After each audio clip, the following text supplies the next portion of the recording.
Did you hear him? You guys got to do better than that. What time does the 7 o'clock meeting start? 7 o'clock. There you go. 7 o'clock. So welcome to Position of Neutrality. Welcome to New Freedom. We open every meeting of Position of Neutrality with a prayer, and the chaplain Lee is here to do that for us.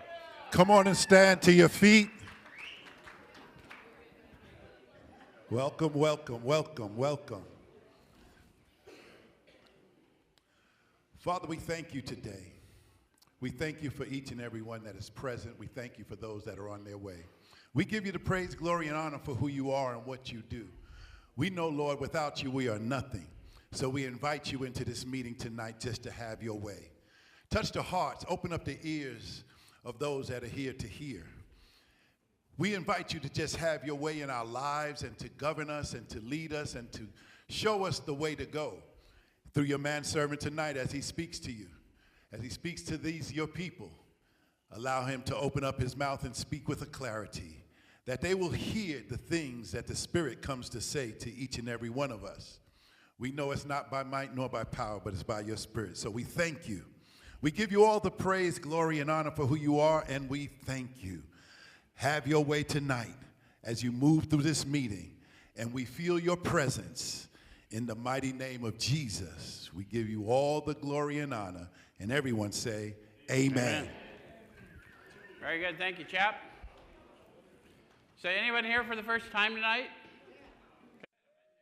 Oh, first of all, welcome, and second, let us warn you. Thank you. We'll warn you in advance. You may perceive us just a little different than other meetings of other fellowships you may have attended. Primary reason that's liable to happen is we intend for you to have a different experience here. What we do here, we've been doing for a lot of years. We take a look at the suggestions for a step or so a week directly out of this book. And we use this book in 12-Step Recovery. Why? Yeah, the process described by the authors of this book has been proven to work for addicts of the hopeless variety, addicts to alcohol and other substances, yes? So all the other 12-step fellowships you may align with are all based on this experience. So what we're trying to do is help people find their experience in the book, if that makes any sense. So I'm not going to tell you what the book says, because what it says to you is none of my business, but I am going to show you what it says to me and how I find it, and encourage you to have your experience with it. Fair enough? And if we both do our job, we'll share a spiritual experience in this room tonight. How many of you have been here before and can witness folks that happen? So by a show of hands, they're signifying in 12-step recovery, when we speak of a spiritual experience, we're talking about a sensory experience, something tangible. You'll feel it. And when you do, I'll know. And I'll call it to your attention, because we would cheat you to talk to you about the power we call God without giving you a demonstration. You guys are a little delayed, but good.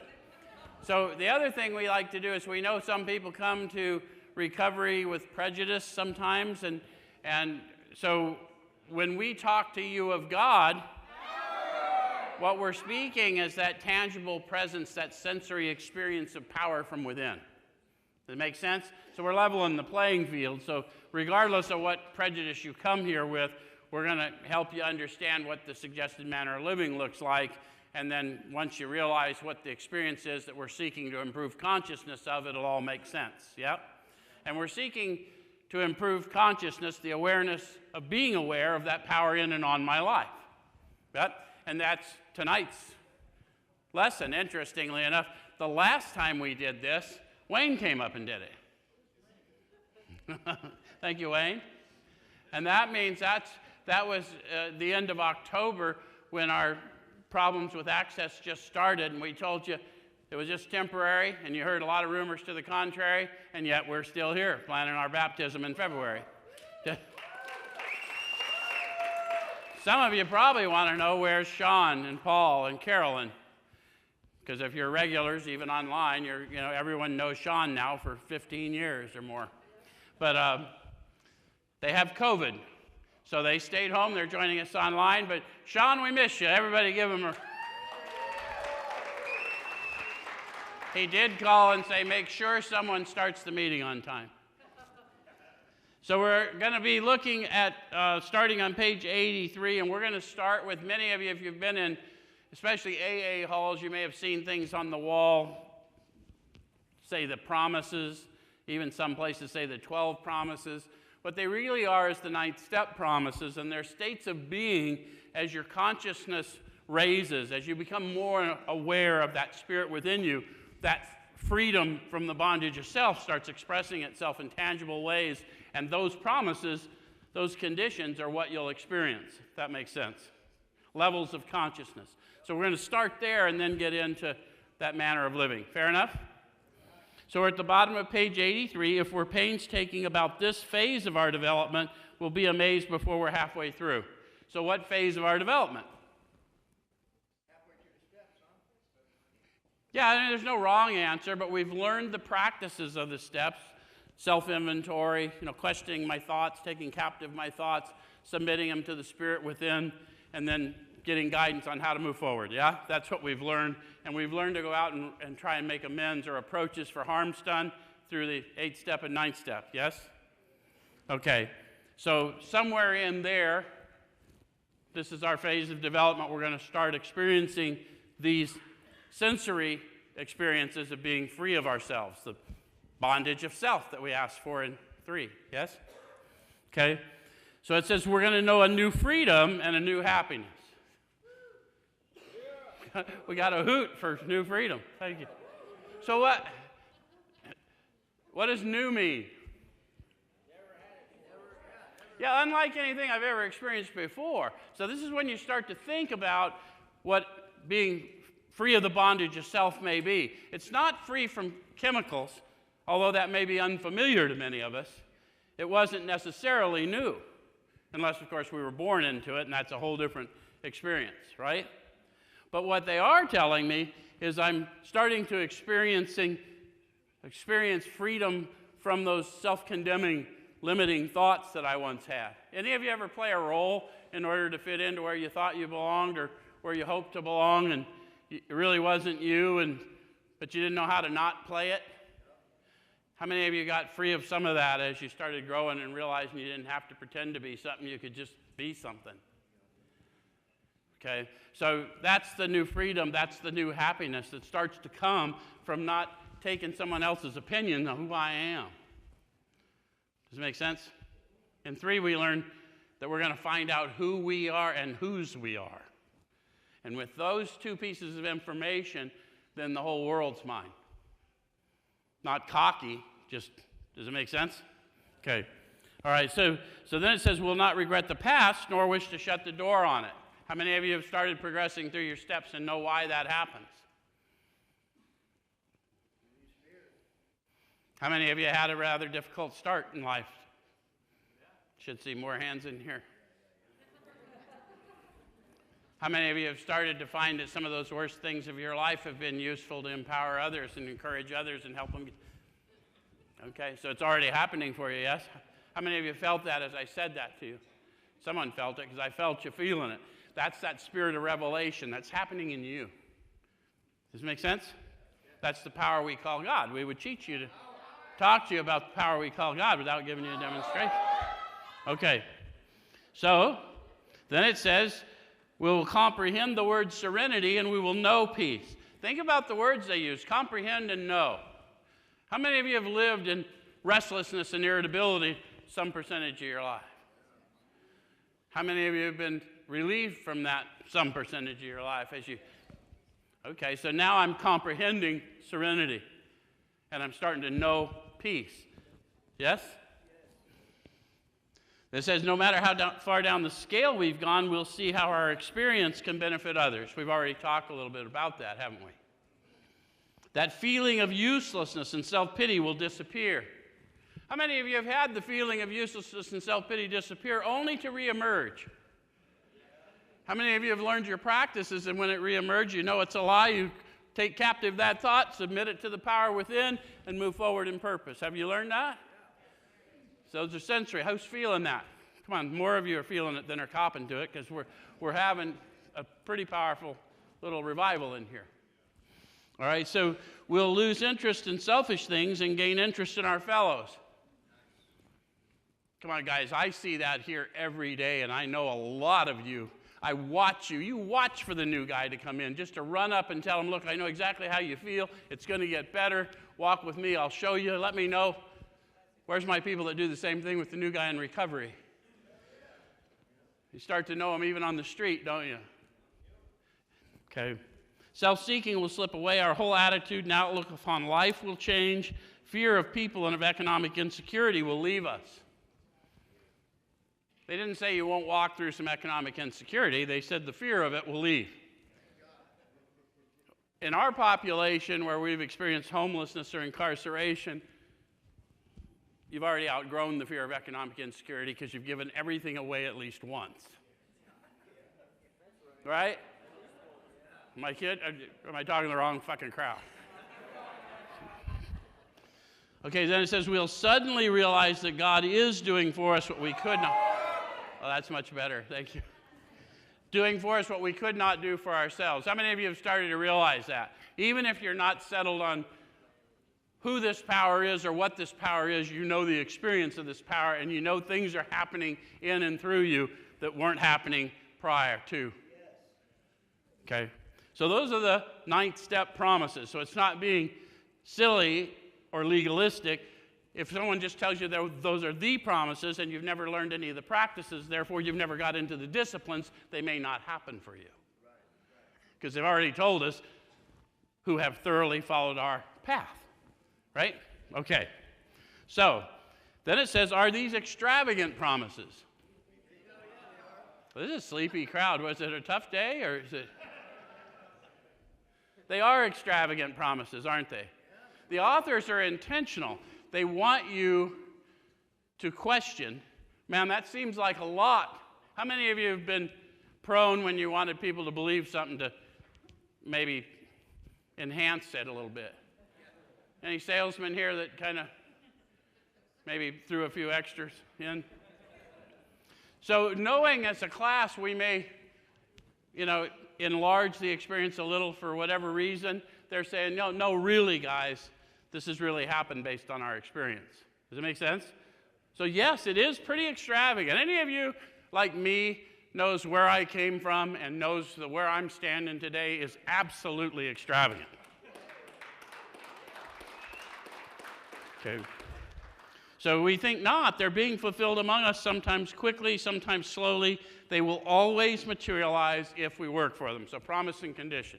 All of those promises of the 9th step will always materialize if you work for them. The thing they don't tell you is they will vaporize when you don't. And you'll have those attack thoughts, which is why it's a manner of living, not a one and done. Does that make sense? Okay. So then the reason we went through all of that was to get to this one statement. This thought, these promises will always materialize if we work for them. This thought brings us to step 10, which suggests we continue to take personal inventory and continue to set right any new mistakes as we go along. So if I'm going to continue, when did I start? It says I'm going to continue to take personal inventory. When did I? Okay. And when did I learn to set right new wrong? When I was learning how to set right old wrongs. Yes? So what did it tell me to do? Continue to do that as I go along. Isn't that when you screw stuff up as you go along? Anybody else? Okay. So I'm going to clean up the old mess, and I'm going to clean up the new mess, and I'm going to hope to start really gathering it in and doing it on the fly more and more efficiently, yes? Become disciplined in the practices they've already shown me. It says, we vigorously commence this way of living as we cleaned up the past. So in case you think I'm making it up, they're telling you, vigorously commence this manner of living as we clean up the past. This isn't a one and done. Don't wait for some kind of completion. Start prosecuting your amends. Start getting into your daily self-inventory as you go along. Get going, right? Okay. So it says, we have entered the world of the Spirit. Notice how declarative that is. Doesn't say some of us have. We might have. This is their experience. We have entered the world of the Spirit. So what is it like to have entered the world of the Spirit? They're going to be sitting with some people who still don't know what we're talking about because they haven't fully embraced this sensory experience we're talking about, the power, peace, happiness, sense of direction flowing in. And so they need to understand that as you're experiencing these promises we just read of the 9th step, that's what it's like to enter the world of the Spirit. To start to believe that all things are possible through Him. And I'm talking about the spirit man within. I'm not talking to you about theology. Does that make sense? All right, so it says this is not our next function is to grow in understanding and effectiveness. So understanding of what? Effectiveness at what?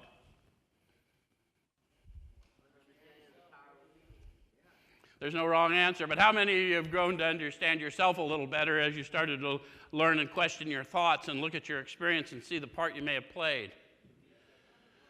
How many of you have grown in understanding of your fellow man as you've either told dark secrets to someone they didn't judge you, or you went out and used your past to help somebody else? How many of you have grown in understanding of this power we call God as you had it called to your attention what it was that was happening and what all these people are talking about, and it became personal to you because you felt the experience? So now we have started to grow, and it really wasn't even my understanding, was it? Notice how the authors say, as we understood him, but their understanding is always in italics, because my understanding then is not what I understand now. Because when I asked for power and direction, the understanding came into me. Does it make sense? And as long as I continued to serve others, I grew. It was never mine to begin with. Any of you come to that conclusion? Okay. So we'll get into what we're effective at later. It's really a 12-step lesson, so we're not going to try and talk about that now. So it says this is not an overnight matter. How many of you are feeling like he's talking too fast and getting me to agree, and that hasn't happened to me yet? It's not an overnight matter, but if you're walking in the Spirit and you're making an effort to serve and you're doing the things that are shown to you, it's going to happen to you because they will always materialize if we work for them. Does that make sense? Okay. So this is not an overnight matter. It should continue for our lifetime. And now they're going to give us some more instruction. Continue to watch for selfishness, dishonesty, resentment, and fear. So if I'm going to continue, when did I start? Everyone thinks it's a trick question. Usually Sean's here, and he screams out the 4th step. And I always argue with him. Because I always was good at spotting selfishness, dishonesty, resentment, and fear. I just thought it was you. I didn't know that I was looking through the lens of my thoughts. Any of you else have a similar revelation? So I've been really good at it, but now I have some additional practices so I'm not blinded by my thoughts about a given situation, which renders me useless in the servant field. Does that make sense? Okay, so it says continue to watch. Oh, when these crop up, we ask God at once to remove them. And you got to know its power, guys, because it didn't say if these crop up, it said when. When I see selfishness, dishonesty, resentment, and fear, I've got to take captive that thought and submit it to the power within. There's another book that says, how can you see the speck in your brother's eye when you can't see the plank in your own eye? Better you should remove the plank from your eye so you can better see to help your brother. Not a theology, but it's very old wisdom. The plank in my eye is my perspective, and my perspective, if that's the only thing I'm going to argue for, blinds me of what's really happening. Does that make sense? And then it says, we ask God at once to remove them. We discuss them with someone immediately and make amends quickly if we've harmed anyone. And then we resolutely turn our thoughts to someone we can help. So they just told you the principles we're going to practice in all our affairs right there. Not the long lists that were written 15 years later. Right there. Watch, ask, discuss, turn. Does that make sense? And the reason I know that is the other book was written 15 years later. But the step was written 15 years before. So the principles had to have been here, or they wouldn't have put them in. Does that make sense? Okay. And then it says, love and tolerance of others is our code. Love what? Love the people, tolerate the symptoms of their malady. What are the symptoms of their malady? Selfishness, dishonesty, resentment, and fear. Guilt, shame, and remorse. Same as mine. That's why I'm so good at spotting it. Anyone know what I'm talking about? Okay. Okay, so we're going to learn to separate people from human behavior so that we can be better servants, because I can't help anyone I'm judging. Does that make sense? Okay. So, it says, and we have ceased fighting anything or anyone, even alcohol. It's another set of promises. How many of you have gotten to the place where you're not fighting urges and not living in a delusion that's going to turn out okay? And guys, it has to happen for the likes of me, or it's not going to go well. We got to get free of that struggle. Does that make sense? And the power is not to not do, because it takes no power to not do. It's the power of purpose to go out and serve, to be properly armed. And a benefit of that, a side benefit of that, is abstinence. Does that make sense? Okay, so by this time, sanity will have returned. And 2, I was just hoping for that. Could happen. So what would the sanity be? If insanity, according to the authors, was an appalling lack of perspective, the inability to think clearly. How many of you have been thinking a little more logically?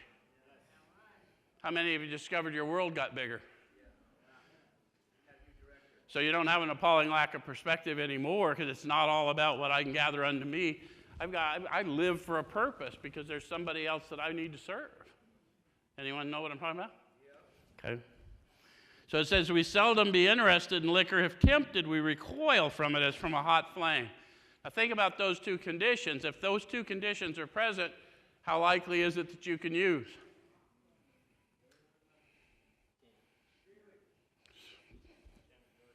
How many of you have put your hand on something hot? Did anyone have to warn you? Be careful, it'll burn you. Or did you just move your hand? They're promising you that you will have a sane response. So it can't happen if your condition is fit. That can't happen. You're not likely to be tempted, but if you are tempted, you'll recoil. Yep. Guys, these aren't theories. They're facts from their experience and from mine. Does that make sense? So it says we react sanely and normally, and we'll find this has happened automatically. How many of you have been amazed at how you think and react today as opposed to maybe another time? Did you do anything to do that, or did it just happen for you? So I'm not giving you the answer. I'm just asking you to, people say we don't believe because it can't be proven, and I'm saying you're the walking demonstration of the power. So the only one that can prove it to you is you. I mean, you can see it in me, and I can declare it, but the same reason you didn't send me to the dope house to see if the stuff would get you high. Yeah, give me your 20. I'll go tell you how good it is. Come on.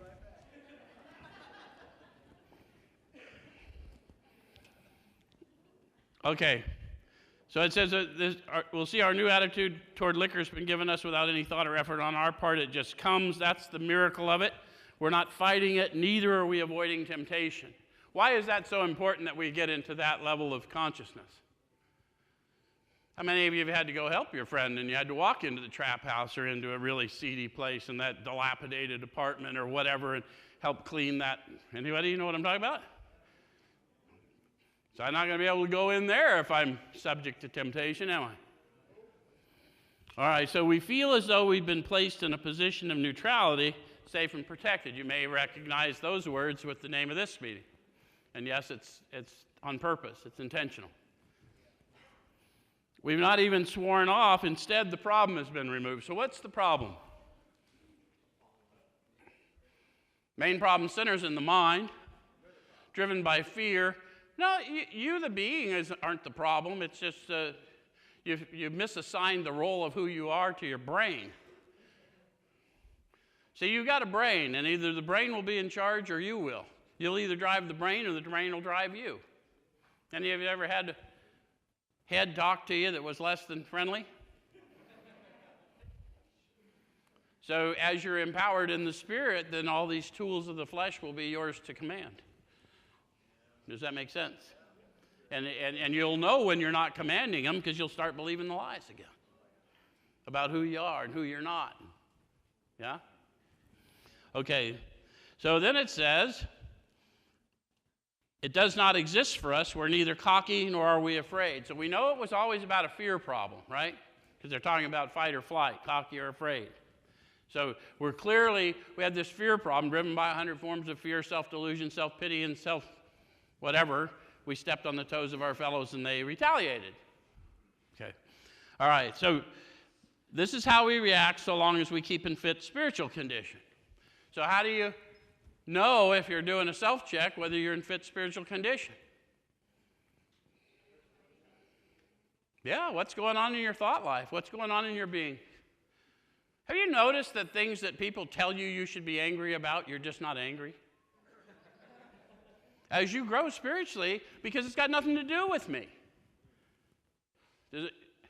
Remember, I died. The only condition for being, what? They told me I'd be reborn. I lose my fear of today, tomorrow, the hereafter, I'm reborn. The only way that can happen is something died. Yeah? So what the hell does whatever's going on in this world, if I'm not there to serve it, what has it got to do with me? I'm talking about real experiences. Okay, so it's easy to let up on the spiritual program of action and rest on our laurels. They're telling us that for a reason. Why? Because it's easy. What are they talking about in the program of action? It's boiled down to taking captive the thoughts, submitting to the power within, serving. Get my thoughts, my judgmental thoughts out of the way. Gets to be pretty simple, but it's all happening within me, isn't it? We're headed for trouble if we do, for alcohol's a subtle foe. We're not cured of alcoholism. What we really have is a daily reprieve contingent on the maintenance of our spiritual condition. You guys understand the word reprieve? Yeah, it's a stay of execution, right? Guess who the executioner was? Me. If I don't take control of what's going on within me, right? Where do the authors tell you they found about themselves? The main problem centers in the mind. Where's the solution found? Deep down inside. So neither the problem or the solution are ever external. I've been looking in the wrong places all my life, and every time I get focused out there, I find myself restless, irritable, and discontent. Does that make sense? Okay. So it says every day is a day when we must carry the vision of God's will into all our activities. Which ones? So we may not know what the vision of God's will is, especially if we're having trouble with this idea, right? So they're going to tell you what they did. Fair enough? It says, how can I best serve thee? Thy will, not mine, be done.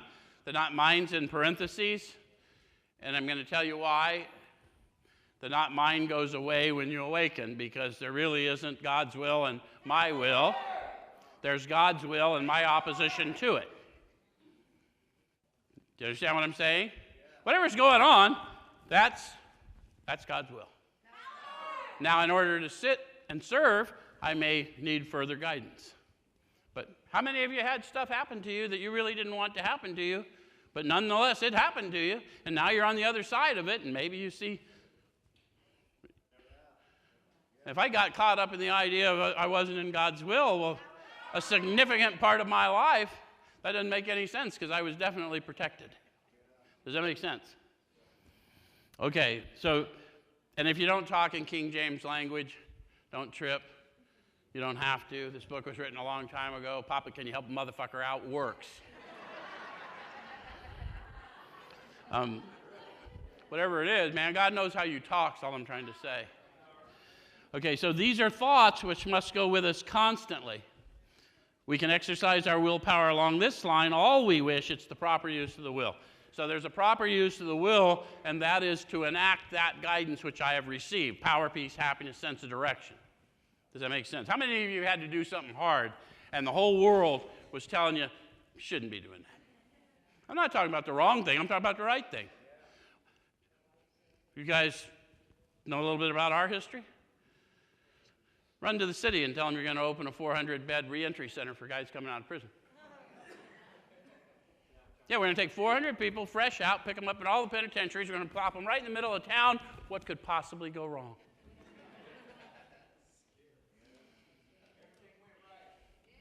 Continues to go right. And not because of anything we did, but we still had to add that push we had to stand in the face of opposition and enact the faith within us. Yes? And every one of you who's come here since, you had to do the same thing. Notice how no one did anything for you? They just showed you how to do it?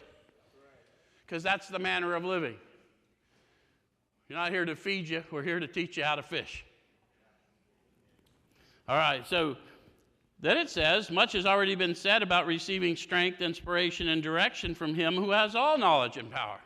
That's a capital H.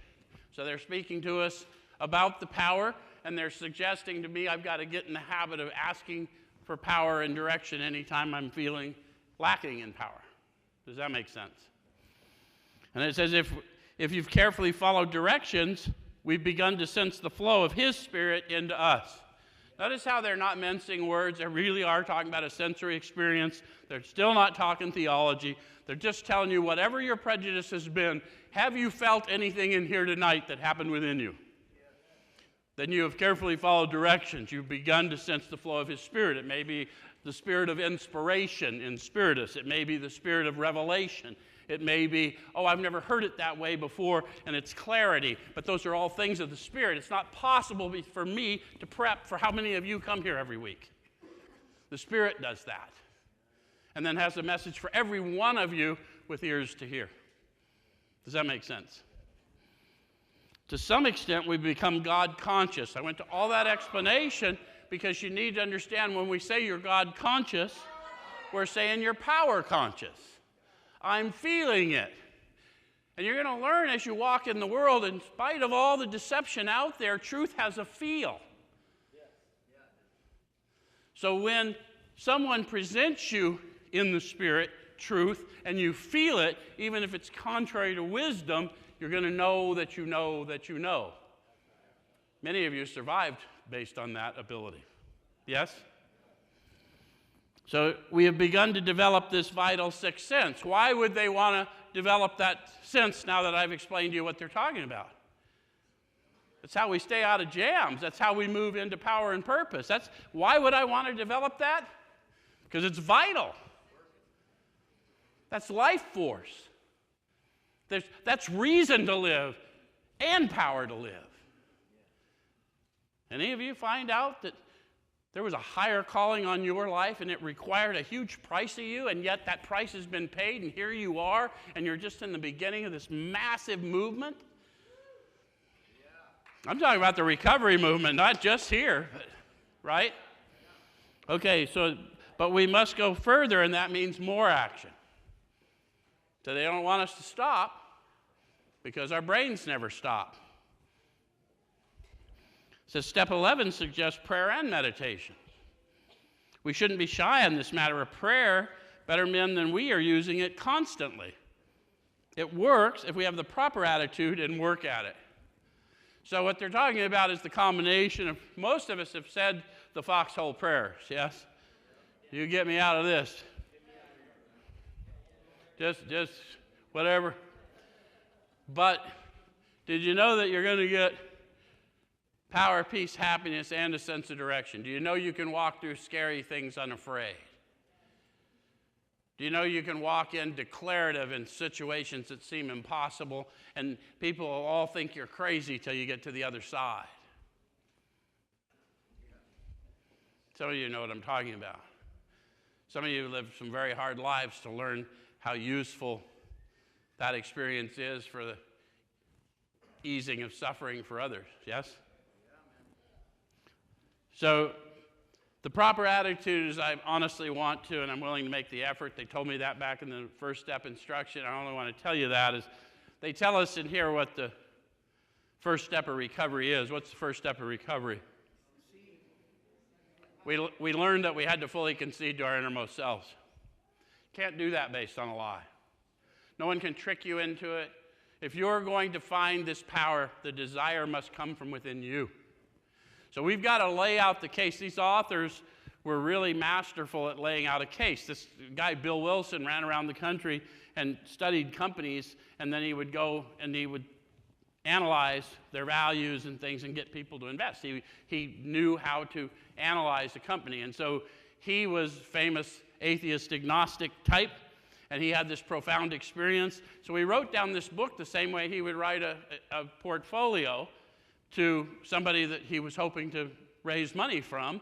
And it's more logical to believe than not to believe based on my experience, which is why we don't want to change this text even this many years in. We need to show people how to read it, not change it. Because I'll tell you a secret, no one can read this book if they're just handed it. Nobody can. Never have been able to. Someone has to show you how. It's written in first person and in third person, past tense, present tense.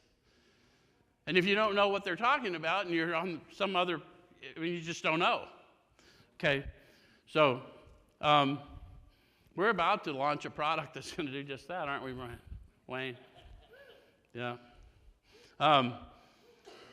So it said it'd be easy to be vague about this matter, yet we believe we can make some definite and valuable suggestions. So would you like some definite and valuable suggestions, not a bunch of opinions? This is what we did. Here's what we experienced as a result.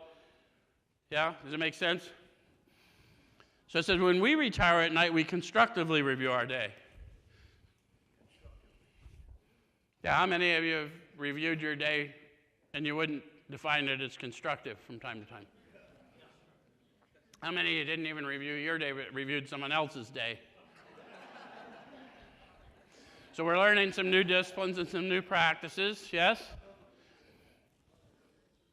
And then it says, the same questions, the same things they had me looking for all day, I'm doing this review in the evening, cleaning it up, yes? Were we resentful, selfish, dishonest, or afraid? And there's going to be an answer for that, yes? Do we owe an apology? How many of you have known that you probably had a part in something, maybe you reacted a little badly, someone else was acting badly, but then you reacted, made the situation worse? That ever happened to anyone besides me? So how many of you had to avoid them until you could face them? Wouldn't it be easier if you just faced them right then instead of... Okay, so that's all they're saying. All of it should make logical sense. Have we kept something to ourselves which should be discussed with another person at once? Guys, they want you to get in the practice of talking to the Spirit within you. But when you can't get out of the spin, thought and emotion, thought and emotion, thought and emotion, then you're going to have to talk to somebody else and let them help you carry that burden, sort it out, find your part. Does it make sense? So they're very intentional at this point. You may have to talk to another person. That's why we suggest things like sponsorship, mentorship. But we're not because any human power can relieve what's going on in you. The power in you is the power to philosophically comfort you. So it's got to happen within you. So we want to get you in the discipline. If you call us and we're in the manner of living, we're going to say, have you prayed yet? What did you get for an answer? Okay, and then let's pray together, and let's see what answers we get together. Let's deconstruct. Does it make sense? And there's no harm in asking for help because everyone here has been stuck. Okay, so then it says, what did I do? Oh, were we kind and loving toward all? How many of you have found that you were acting kind and loving a high percentage of the time, but your thoughts weren't quite up to par? You guys, was that an ouch? See, thinking Adam is every bit as harmful to me as acting Adam. It's just less harmful to them. There's less to mop up. Does it make sense? So I'd really not be thinking Adam. I would like to be thinking of them. Think of their needs and work for them. Yeah? Okay. So what could we have done better? Notice how we're moving to solution right away. And then it asks, were we thinking of ourselves most of the time, or were we thinking of what we could do for others, of what we could pack into the stream of life? How many of you, as you fully enacted this, realized that as you started thinking selfishly, if you try and get it from the other person's perspective, the problem seemed to dissipate? If you're not there, then do more of it. Some of you guys did a lot of time.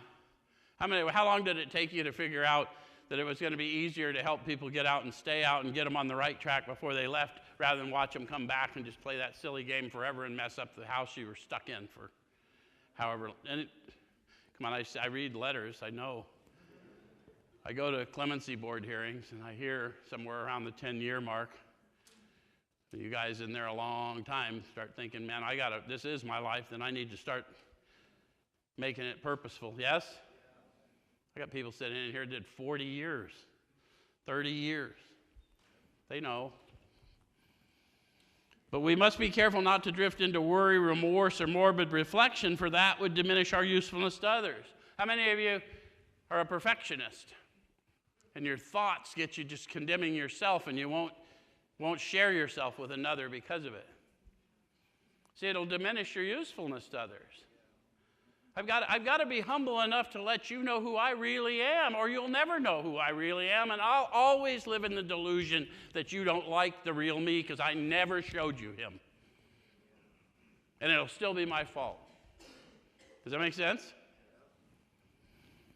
After making our review, we ask God's forgiveness and inquire what corrective measures should be taken. Guys, I submit to you, you will never do that if you don't know this power is a tangible sensory experience. If that isn't real, you'll never do this. So you can forget the freedom that they're talking about, because we're talking about the great reality within, not a theology. Does that make sense? I'm not trying to scare anybody. I'm trying to be straight, because people might be less than straight. If it is not real for you, it ain't real. Okay. So on awakening, let us think about the 24 hours ahead. So what in the hell happened? I went to bed and I asked forgiveness. And now I'm awake again. What happened in the middle? How many of you got revelation in your dream state? I'm not talking about crazy stuff in your psyche. I'm talking about real revelation. Something you needed to do. Yeah?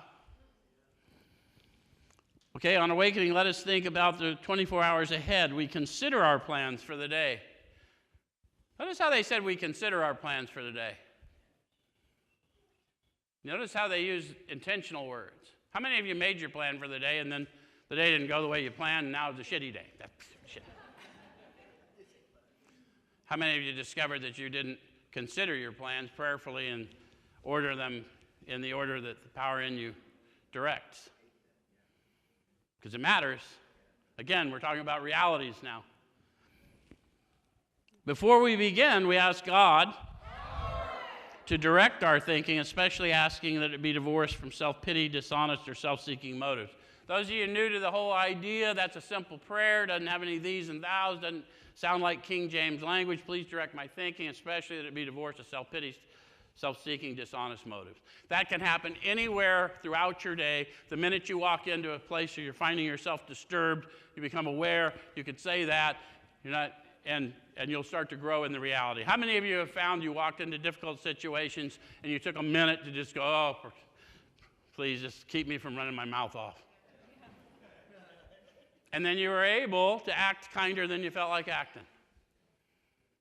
Okay, so then prayer worked. How many of you have found that you're more often than not able to act kinder than you feel like acting many times? That really does happen, doesn't it? Okay, so that is a power greater than you operating through you, right? Because you still think like, you know, anyone like me that thinks, like, fuck him, it's how can I help you? I'm just trying to keep it real. It happens a lot to us, doesn't it? But that's not useful, is it? That makes me human, but it doesn't make me useful. And if I'm going to have to be human, then I have to be useful, because I can't live a purposeless existence. Does that make sense? Okay, so then it says, under these conditions, we can employ our mental faculties with assurance, for after all, God gave us brains to use. So a long time in the fellowship, people would say, oh, don't think alone. Don't go into your head alone. You're never alone. There's no secrets. We want you to wake up first. If you go to all the old halls they'll have on the wall, think, think, think. We assumed you were waking up first. Because that's a tool now. Does it make sense?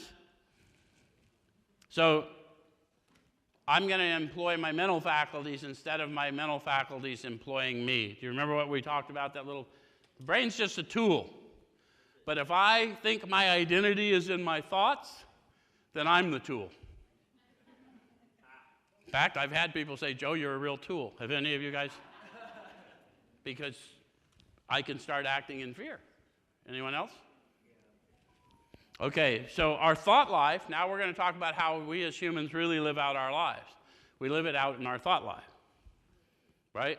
Have you ever noticed how the same experience can be really wonderful or really shitty, and it's the exact same experience and it had to do with how you thought about it at the time? So we want to live in that freedom more of the time, right? Okay, so our thought life will be placed on a much higher plane when our thinking is cleared of wrong motives. In thinking about our day, we may face indecision. Has that ever happened to anybody? Once.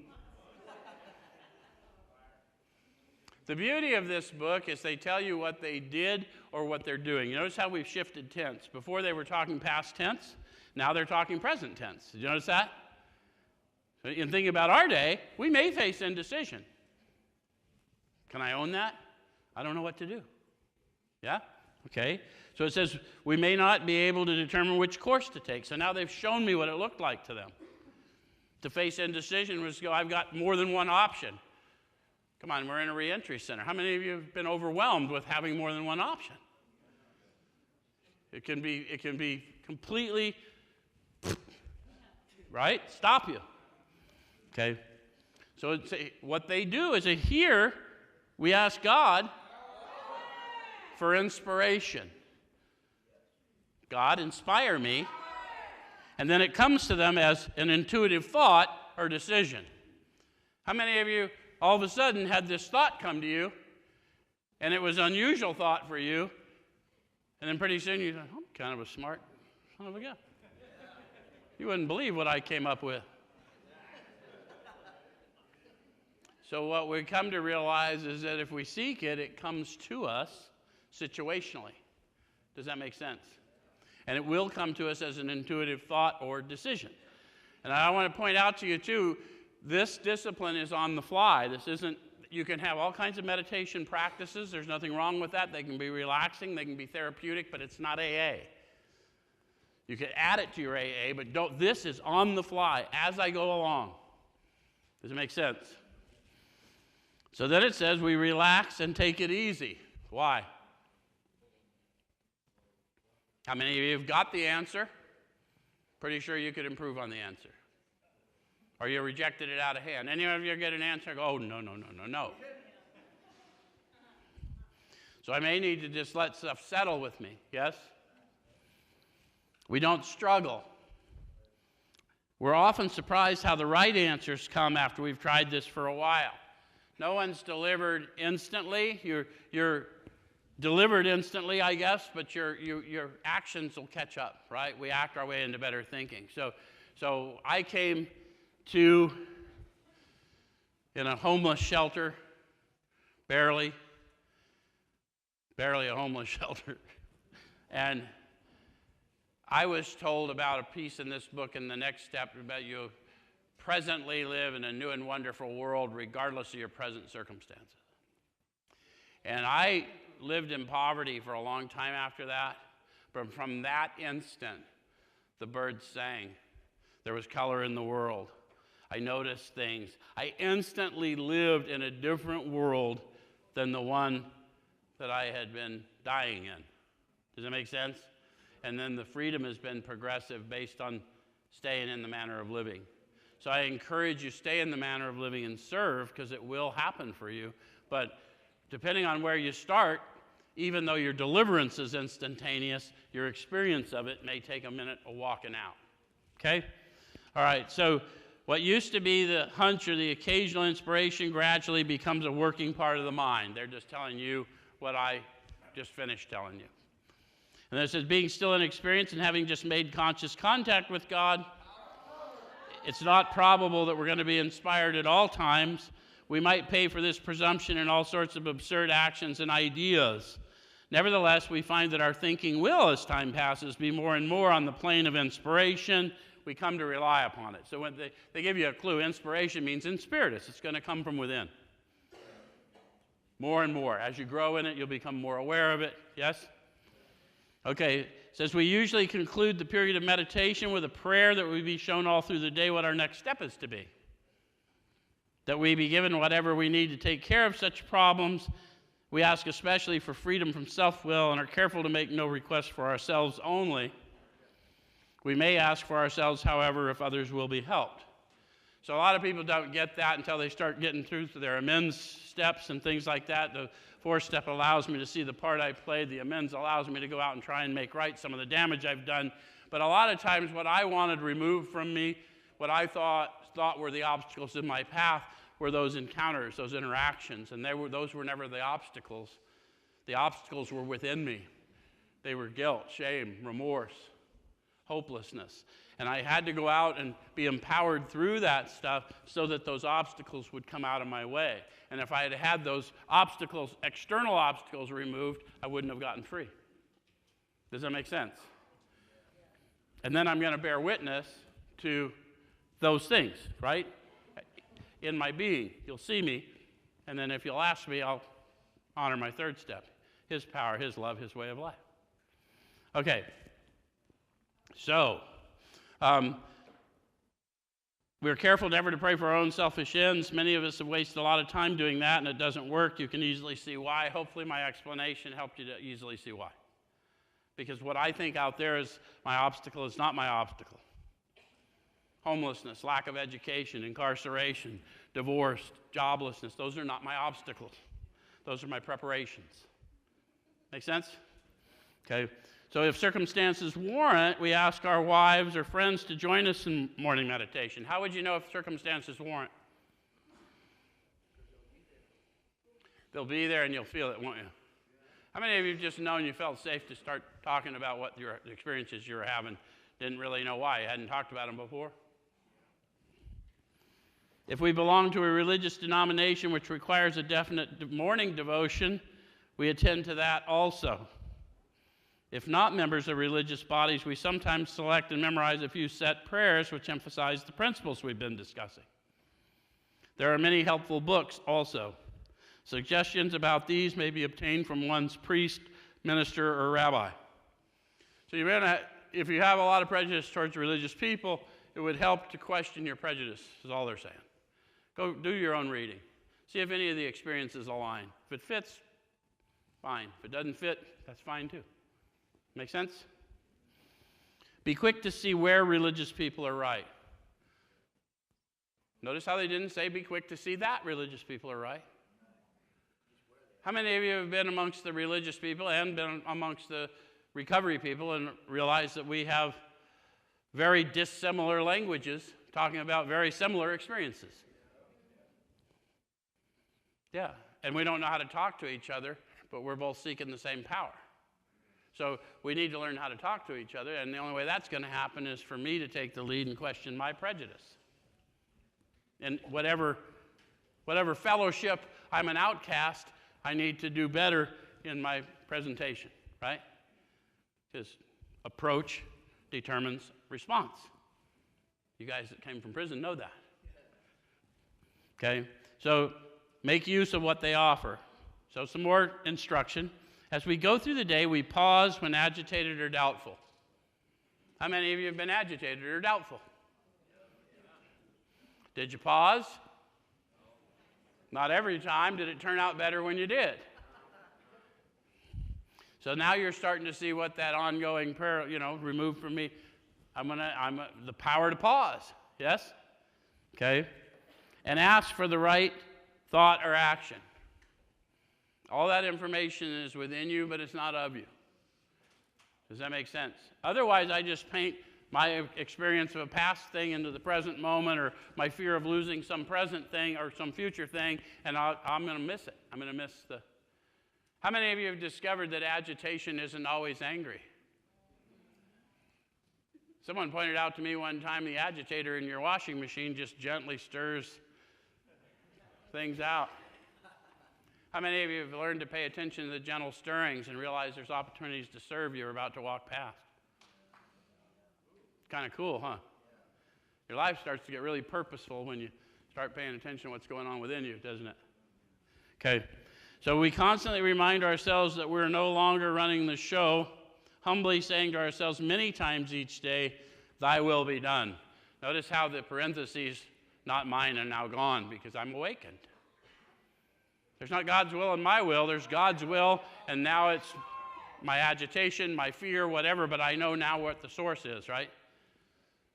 If I don't know what to do, I'm going to ask. If I don't know what to be, I'm going to ask. Yes? Okay. And then it says, we are then in much less danger of excitement, fear, anger, worry, self-pity, or foolish decisions. How many of you have found you don't get in as many messes as you've grown in the Spirit? It says we become much more efficient. We do not tire so easily, for we're no longer burning up energy foolishly as we did when we were trying to arrange life to suit ourselves. You ever go in to convince somebody of your opinion and waste an entire day and went out one friend less? How many of you thought it was more important to win an argument than a friend? That shrinks our perspective, doesn't it?